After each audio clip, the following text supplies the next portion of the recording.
안녕하세요. 반갑습니다. 강사 고정욱입니다. 기사로 알아보는 보험 업권 전망, 이번 달에 또 어떤 기사에 주목을 해야 될지 저랑 같이 살펴보도록 하겠습니다.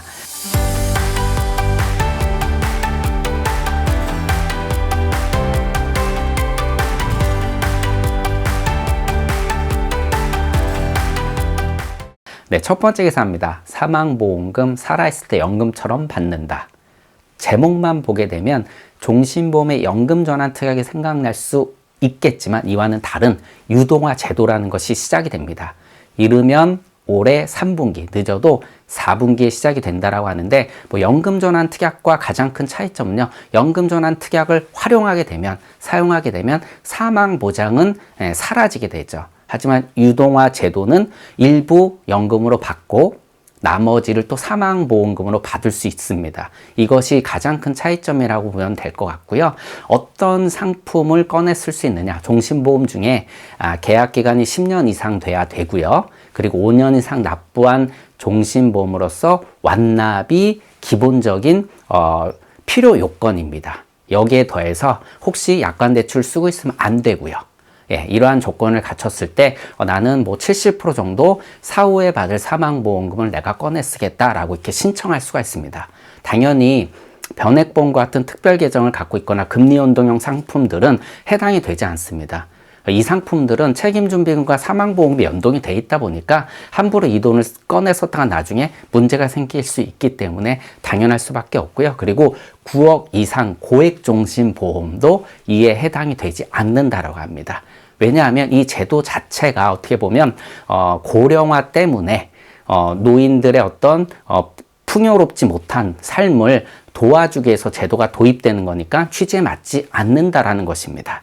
자, 그리고 특약이 없는데 가능하냐? 이런 생각 충분히 하실 수가 있는데, 이거는 제도적 특약으로 없는 것과 상관없이 그냥 이제 특약이 이제 제공이 되는 것이죠. 그래서 어떤 조건만 맞게 되면 이 제도를 활용할 수 있다라는 겁니다. 자, 예시가 있는데 20년 동안 총 3,624만 원을 낸 사람이 이제 20년 납입하고 40세 가입해서 70세부터 받으면요, 약 121%, 4,370만 원 정도를 받을 수 있다라고 합니다. 자, 이렇게 설명하게 되면 조금 두리뭉실한 설명이 될 수가 있는데, 15만 원씩 내고 약 18만 원씩 받는다라고 합니다. 그리고 현재 수령 조건은 20년 수령 조건으로 이렇게 제도가 도입된다라고 합니다. 나중에 변동될 수가 있겠죠. 그리고 연금으로 사용하는 것뿐만 아니라 요양이나 간병 이런데 이 서비스를 이용해서 이 제도를 또 활용할 수 있다라고 합니다. 자, 우리가 앞으로 종신보험을 팔 때 이러한 제도를 활용할 수 있는 조건이 종신보험에 부여가 된다면 종신보험 세일즈에 좀 더 활성화할 수 있다라고 저는 생각을 합니다.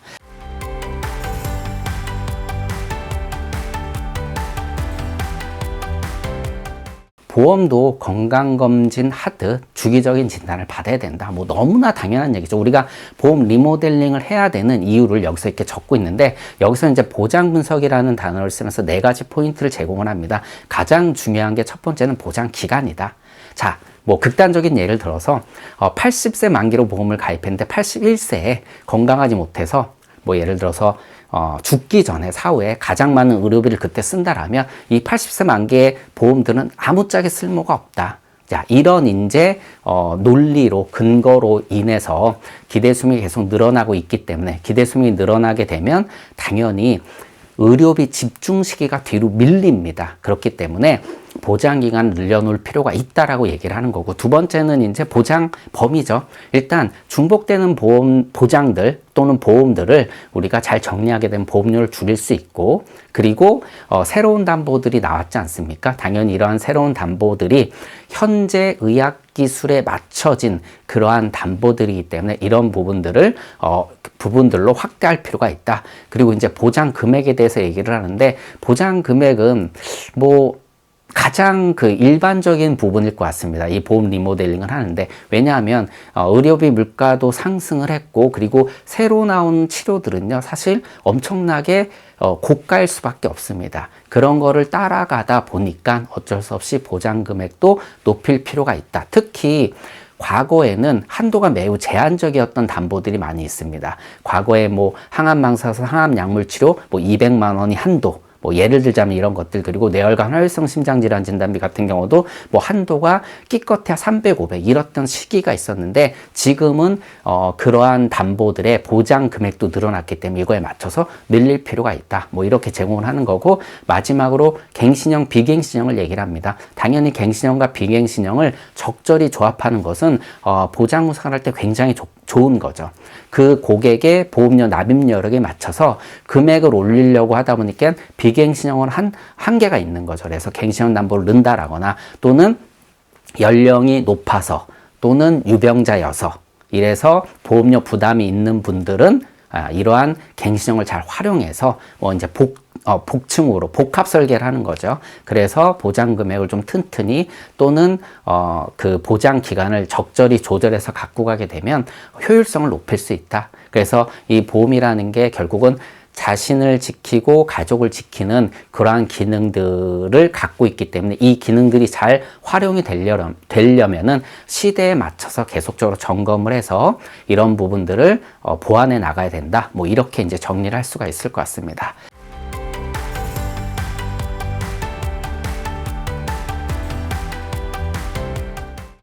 네, 다음 기사는요, 치매 관련 기사 내용입니다. 이 기사 내용을 한 문장으로 요약을 하게 되면, 돌보는 거 정말 가족의 힘으로는 너무 힘들다, 부친다.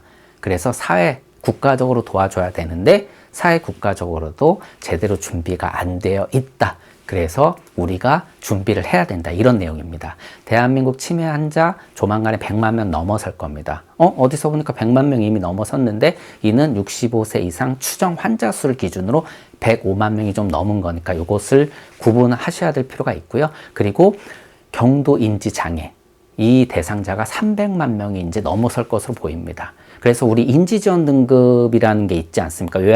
요양보험에 이 등급이 2.1%, 해당자가 2.1%밖에 안 됩니다. 그래서 이 수치를 갖고 일부 이 특약, 어떤 조건이 붙은 특약이긴 하지만 이 특약이 별로 쓸모없다, 이렇게 얘기하시는 분들도 있는데, 사실 인지지원 등급은 2018년부터 시행이 됐습니다. 그래서 2008년도부터 시행된 요양 등급, 요것과는 좀 차이가 난다라는 거, 이 시간의 개념을 좀 대입을 해서 특약의 필요성을 좀 해석할 필요가 있다고 잠깐 말씀 좀 드립니다.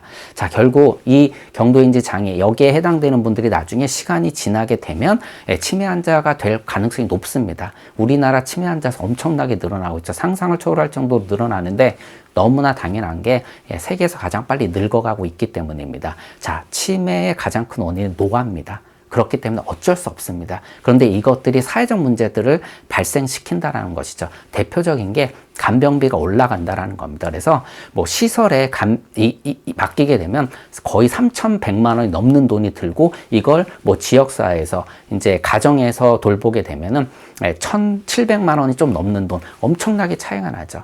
그러다 보니까 가족이 돌보게 되는데, 가족이 돌보다 보면 어떤 일이 벌어집니까? 당연히 굉장히 다양한 문제점들이 만들어지지만, 그 중에서도 이제 뭐 우리가 간병 은퇴라는 게 생기는 거죠. 이런 이제 신조어들이 생겨나는데, 간병 때문에 빨리 은퇴하는 일도 생기고요. 뭐 직장을 바꾸는 일도 생기고, 여기에 더해서 이제 독박 간병 같은 경우, 왜냐하면 저출산 고령화로 인해서 돌봐야 할 자식 수가 적다 보니까 독박 간병 같은 게 생기는 거죠. 거기에 뭐 노노 간병 이런 얘기들도 있죠. 결국 이러한 부담이 어디까지 가느냐?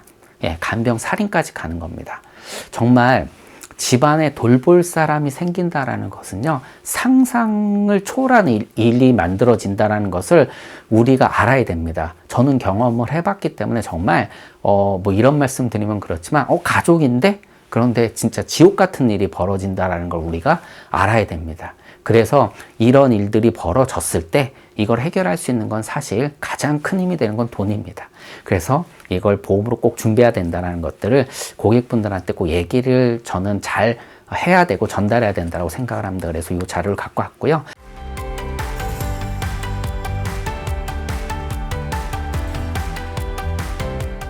이 또한 치매 간병보험을 컨설팅할 때 갱신형과 비갱신형을 적절히 잘 설계해야 된다는 내용인데, 일단 하루 간병비 12만 원에서 15만 원이다. 사실 실제 간병인을 써보신 분들은요, 이 금액도 부족할 수 있다라고 생각하실 겁니다. 이렇게만 계산해도 한 달에 400만 원이 넘는 돈이 들어갑니다. 어마어마한 돈이죠. 이 돈이 예를 들어서 은퇴하신 분들의 중위소득의 거의 1.7배 달하는 돈입니다. 엄청난 돈이 계속적으로 들어간다라는 거.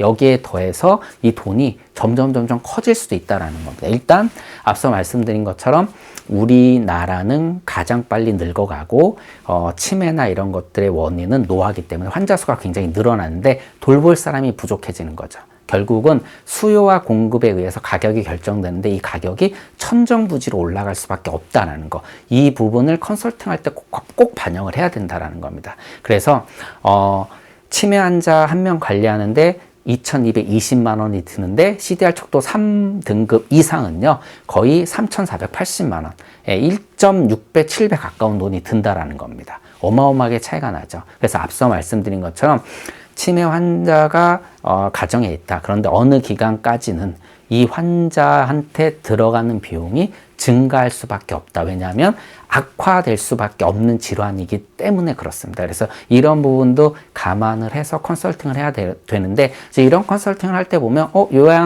요양보험에서 지원되지 않느냐 이런 말씀들을 많이 하시는데, 일단 요양원에 입소하려면 기본적으로 1, 2등급 받아야 됩니다.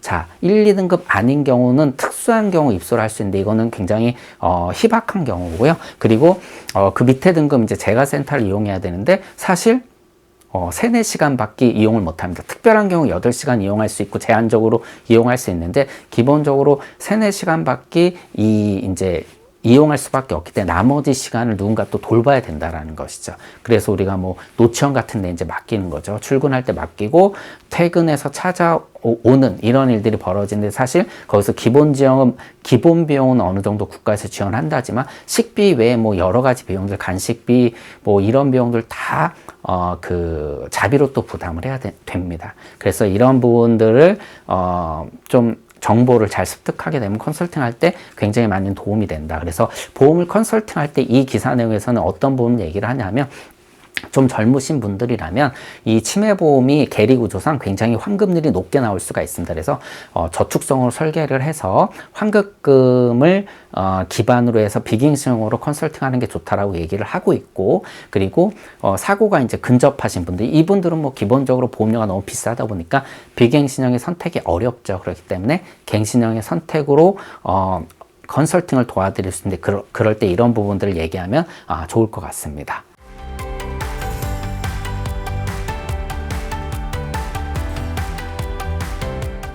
네, 마지막 기사입니다. 마지막 기사는요, 최근에 몇 수 끝에 겨우 인수되는가 싶었더니 또다시 결렬돼서, 야, 이러다가 청산 절차 밟는 거 아니냐, 그렇게 되면 계약자분들 어떻게 되느냐, 소비자 피해 나오는 거 아니냐, 이런 우려의 목소리가 나오고 있는 이 상황에 대해서 좀 이야기해 볼까 합니다. 대한민국 보험사 파산한 적 꽤 있죠. 그럼에도 불구하고 계약 이전 제도라는 걸 통해서 소비자가 피해보는 일, 계약자가 피해보는 일이 없었습니다. 그리고 계약 내용도 온전히 이전이 됐었습니다. 가장 최악이라고 보게 되면 한 화재보험사가 인수할 회사가 나타나지 않아서 그 당시 점유율이 높은 5개 손보사가 계약을 억지로 인수한 적이 있었습니다. 자, 아마도 이 사례가 가장 최악의 사례라고 생각을 합니다. 자, 그런데 인수하는 회사들이 인수를 했음에도 불구하고 이것 때문에 그 회사의 재정이 안 좋아지거나 문제가 심각해지면 결국 계약 내용을 조정할 수도 있습니다. 즉, 계약 이전 제도에는요, 보험업법 143조의 계약 조건에 이제 우리가 변경이라는 게 가능하게 해놨거든요. 그렇기 때문에 계약 조건을 정말 변경해서 계약 이전 제도를 실행할 수도 있습니다. 우리는 이 부분을 좀 알아야 될 필요가 있고요. 그리고 정말 파산 절차를 밟는다. 그렇게 되면 예금자 보호법 이 안에서 우리가 고객분들한테 어떤 보상이 나갈 수가 있는데, 이게 굉장히 애매하다라는 겁니다. 예금자 보호 한도가 지금 5천만 원인데 지금 만약 이런 청산 절차나 파산 절차가 진행되게 되면요, 1만 명이 넘는 분들이 5천만 원 이상의 그 자금을 보호받아야 되기 때문에 여기서 큰 일들이 벌어질 수가 있다라는 거고요. 그리고 예금자 보안에서 이 보험금이나 또는 뭐 해지환급금 이런 걸 기준으로 지급한다라면 굉장히 모호한 이런 금액 산정 때문에 엄청난 많은 문제들이 야기될 수밖에 없습니다. 그래서 이게 굉장히 심각해질 수도 있다라고 말씀드립니다. 물론 그럴 가능성은 거의 희박합니다. 많은 전문가 분들이 그렇게 얘기를 하고 있고 많은 분들이 이 내용을 이런 방향으로 보고 있지만 하지만 우리가 혹시 모를 일에 대해서는 어떻게 보면 여지를 좀 남겨놔야 된다. 함부로 무조건 괜찮다라고 얘기하는 건 위험하지 않을까 해서 이 내용을 좀 다뤄본 겁니다. 그리고 예금자 보호 한도 5천이 1억으로 이제 상향됐지만 실제 시행되는 것은 올해 말이나 내년 초가 될 수도 있거든요. 그래서 이런 부분들을 좀 감안을 해서 고객분들한테 보수적으로 얘기할 필요가 있지 않을까 해서 이 내용을 좀 갖고 와봤습니다.